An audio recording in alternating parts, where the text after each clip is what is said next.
to promote the next generation of progressives like Tayyab Mehta and Akbar Padamsi.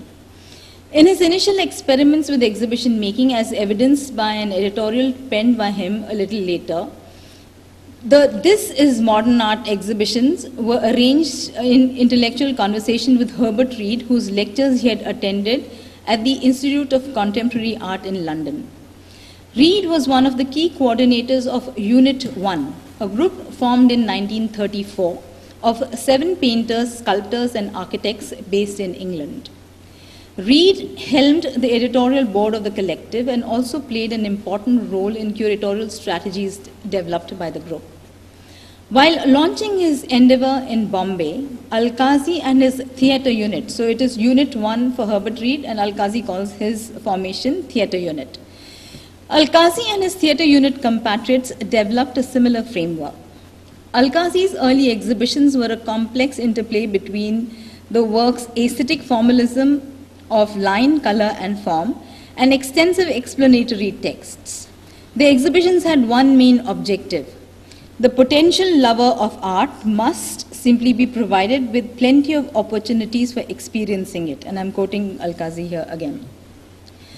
The theatre group Bulletin's first anniversary issue in 1954 announced that the exhibitions would be held in the newly designed Jahangir Art Gallery. It offered a chronological overview, I quote, covering the development of modern art from the beginnings of Impressionism in the middle of the 19th century to the latest contemporary trends. Furthermore, the bulletin also made a public appeal to resident connoisseurs and public institutions in Bombay to loan reproductions, originals, and photographs in order to fill the gaps in the chronological narrative. In Alkazi's choice of works, we do, however, see a pronounced preference for the works of the Cubists. Given that the 5th exhibition in the series, This is Modern Art, focused specifically on Cubism. It was inaugurated in the presence of Rudy von Leyden, the art critic with the Times of India, who, as a key shaper of aesthetic taste in the 1940s, had introduced the Bombay progressives to modernist developments. Reflecting his deep understanding of European modernism, Alkazi was to write sometime later. It was only after the end of the Second World War in 1945 that one could try and form some idea of the drift of modern European art and begin to look for new creative talents. But for as long as a decade after the war, it was apparent that the enormous shadow of the great figures of modern painting, namely Picasso, Braque, Matisse, and Leger, still lay stretched out over the artistic landscape. Not only that, till very recently, these old masters of modern art continued to prove to be the most adventurous pioneers. For artists then practicing in Bombay, it was Cubism that became the shorthand for European modernism. And it was soon institutionalized, with Picasso being often cited as the very embodiment of artistic freedom. For instance, V.R. Amberkar, the art historian, who was instrumental in setting up the art history department in the Maharaji Sayyaji Rao University, Baroda, declared in a lecture at the J.J. School of Art, in the beginning, they considered Picasso's drawings as a madman's activities, whose unbalanced state of mind moved into a world of fantasy. But those who were aware of the fact that the artist's mind is not satisfied with conventional ways and tries to break away to invent new methods of expression realized it was a natural process.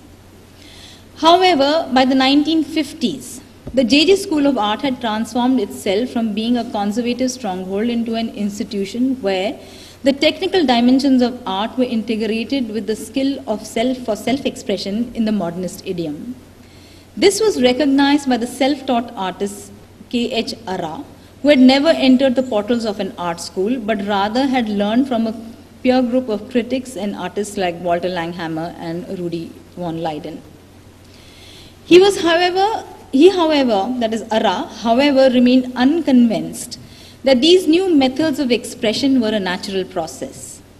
Seemingly distressed by the J.J. School of Art students' facile use of abstraction and distortion, Arra, a member of the Bombay Progressives, wryly observed, The students today neglect drawing. They think modern art is a shortcut, which is not true.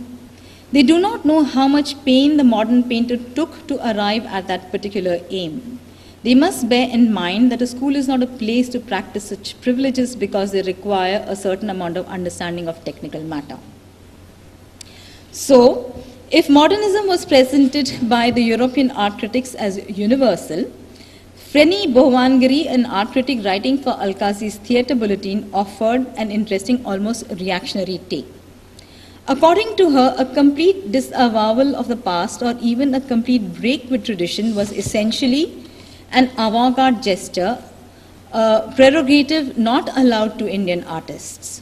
For example, about Akbar Padamsi's paintings, she observed, Padamsi would perhaps have found more fulfillment in his work had he lived in India when temples were being carved out of rock, when they sculpted stone into images of gods and goddesses, images conceived by the master artist after meditation. The content mediated upon awareness of the formless appearing in forms in a vision as complete as the final creation, Padamsi would have felt at home in those centuries as a master artist working out of proportion and forms which would hold forever the truth of stone, craft and idea. So this is distinctly a Kumaraswamyan idea. So the space of intervention, this is the next section.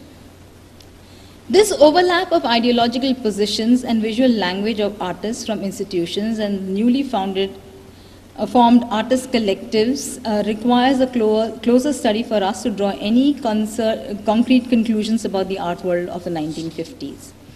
Overlaps between metropolitan and vernacular public spheres existed because artists were often simultaneously members of both formations. The Art Society of India, which was one such nodal point. Established in 1918 by artists associated with the JJ School of Art, it was characterized by inter-regional fraternity. By then, School of Art was attracting students from across the country and across social classes.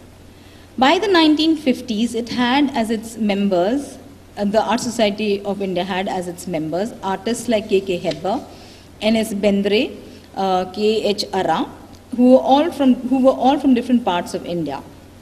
Moreover, the society maintained close ties with numerous other institutions and art clubs that function on the periphery of the JJ School of Art through collective activity. From its inception, this artist-led society, even though it mimicked the structural form of the bureaucratic Bombay Art Society, set in motion a regular cycle of exhibitions, study circles, and lectures. By the 1950s, the figure of the globe-trotting artist and networking with artists in the dominant international centers had become quite commonplace. Additionally, with the gratuitous support of the international diplomatic missions that were keen to make cultural claims and give direction to the art world, the Art Society of India built up a sizable library of books on modernism and other art-related subjects. Competing for shelf space in the society library were publications of the British Information Society, the United States Information Service, the Polish Embassy, the All India Fine Arts and Crafts Society, as well as the publications of Alkazi's theatre unit. Regional networks also began to be strengthened through the agency of individuals. For example, a key active figure of the Art Society of India was Amberkar, who worked intermittently alongside Hermann Goetz, the German art historian, hired by the Gaikwad family in Baroda, the princely rulers, to reorganize the Baroda Museum and Picture Gallery. When Hansa Mehta was appointed the Vice Chancellor of the Maharaja Sayajirao University, she was determined to make it the first university to give a degree in fine arts. She enlisted artists such as S.L. Haldankar, president of the Maharashtra Chitrakar Mandal, and an active associate of the Art Society of India into the Art Curriculum Reorganization Committee. It is through such measures that modernism entered the curriculum of the institution during the 1950s. Moreover, lectures provided by artists who visited Europe were a regular feature at the Art Society of India. While some artists like F.N. Souza and Raza migrated to Europe after partition, Other members of the progressive artist group remain in close contact with the society, often giving lectures on contemporary modernist developments. Gade, for example, who traveled at the behest of the new Indian government to the East Bloc countries of Hungary, Poland, USSR, Romania, Bulgaria, and Yugoslavia with an exhibition of Indian art, lectured on art in public, in keeping with the early professed intentions of the progressive artist group to connect with people. The diversity of visual influences was indeed eclectic, as artists, members of the society, were exposed to a constant stream of visitors associated with BMS University, Baroda. For instance, Stephen Hirsch, who had taught at the Art Students League in New York, and Elsa Hirsch, a specialist on Mexican contemporary art, who lectured at the society on the role of tradition and its formal possibilities for modern art. And you also had the German artists Rudolf Reh and Langhammer, who also provided constant support to the society. However, with governmental interest shifting focus to the capital city of New Delhi in the 1950s, showcasing art from across the world took on a special resonance in this new hub of institution building. The All India Fine Arts and Crafts Society in Delhi then took the lead in organizing a series of international exhibitions of contemporary art, the earliest of which was in 1943. IFAX in 1957 held an exhibition which was supported by the first Prime Minister of independent India, Jawaharlal Nehru. And Nehru, in the catalogue of this exhibition, observes, and I quote, "In this age of science and technology, it is well to remember that without art, life would lose something vital to it. It is necessary, therefore, that we advance in science and technology, that while we advance in science and technology, we have to keep the flame of art and beauty alive." The exhibition that came to the All India Fine Arts and Crafts Society then showed in original and not reproductions the works of Adolph Gottlieb, Jackson Pollock, Willem de Kooning, Ben Nicholson, Anthony Gross, and William Stanley Hayter, amongst others. This inaugurated a shift in attitude away from the Bengal school dominance of the All India Fine Arts and Crafts Society.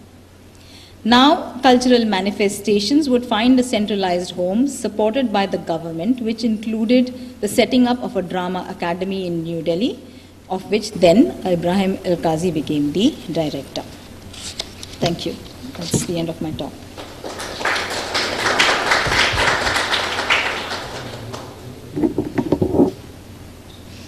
I'd be happy to take any questions or any queries from you.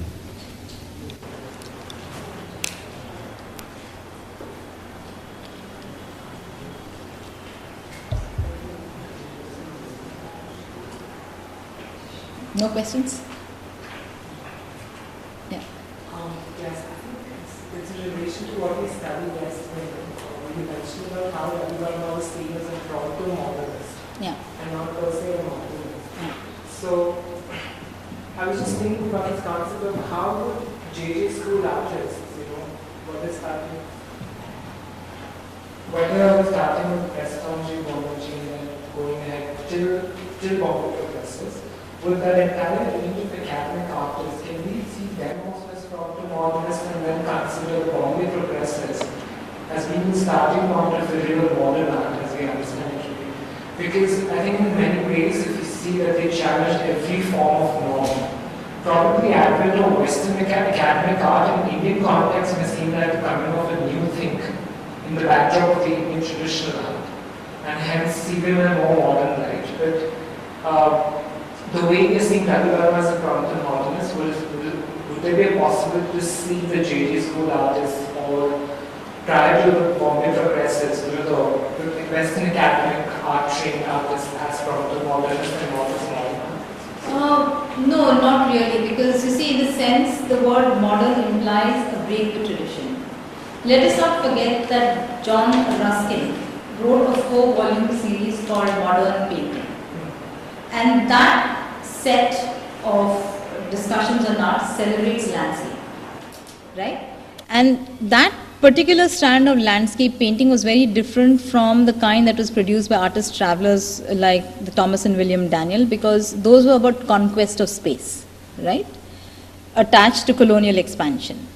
On the other hand, you have a different kind of an approach to landscape painting that veers into the elemental, the phenomenological, the experience of walking through the landscape, that romantic idea or that romantic notion of the artist as a loner, a traveler, an outsider who walks through, and registers the landscape.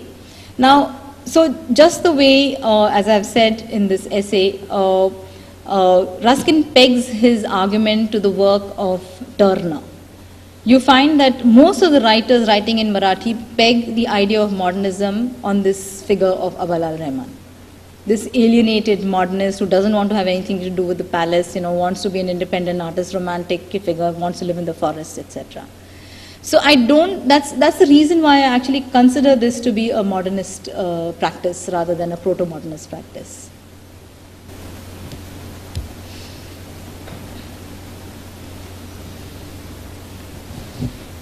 That's it. No more questions?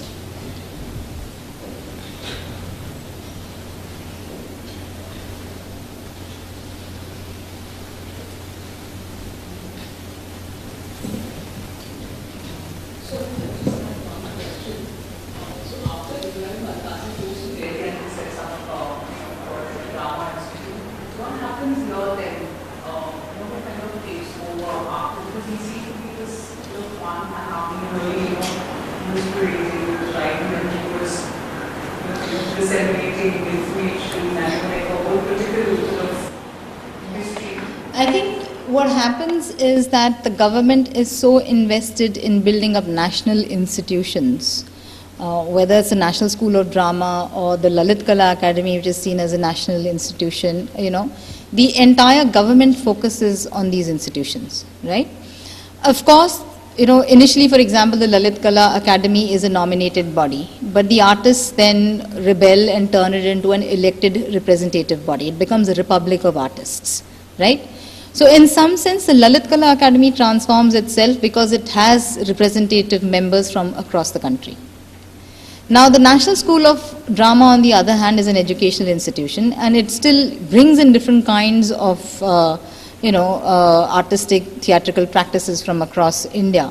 But the course remains largely based on the model of RADA, where Alkazi has trained, right? So he's pretty much embedded in that idea of theatre practice, proscenium theatre, and that kind of work. But in Bombay, I think what happens is that first and foremost, Bombay being a commercial city, it does not get a regional center. That's the strange thing. The Lalit Kala Academy opens regional centers in Lucknow, in Chennai, in Calcutta. It does not open a regional center in Bombay. And this, in fact, has been a bone of contention of artists over here, because the government has never supported that over here. Land was perhaps too expensive to acquire or whatever. And so the Bombay Art Society, in some sense, becomes the only nodal point for artists who want to exhibit. But then you also have commercial galleries like the Kemold, art gallery that become, in some sense, the pioneers of presenting avant-garde practice here. And after that, the entire focus, the government focus, whether it's in the form of setting up or initiating the trinales, it's all in Delhi. The Kala Melas, all that happens in Delhi. So in some sense, all the resources of the government are focused on Delhi then. There's that shift that happens. Yeah.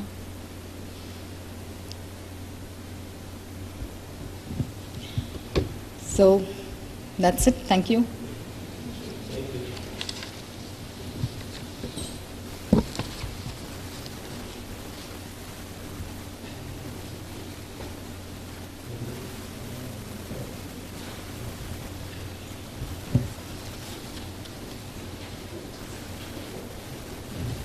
Are there more questions? I still have a waiting audience.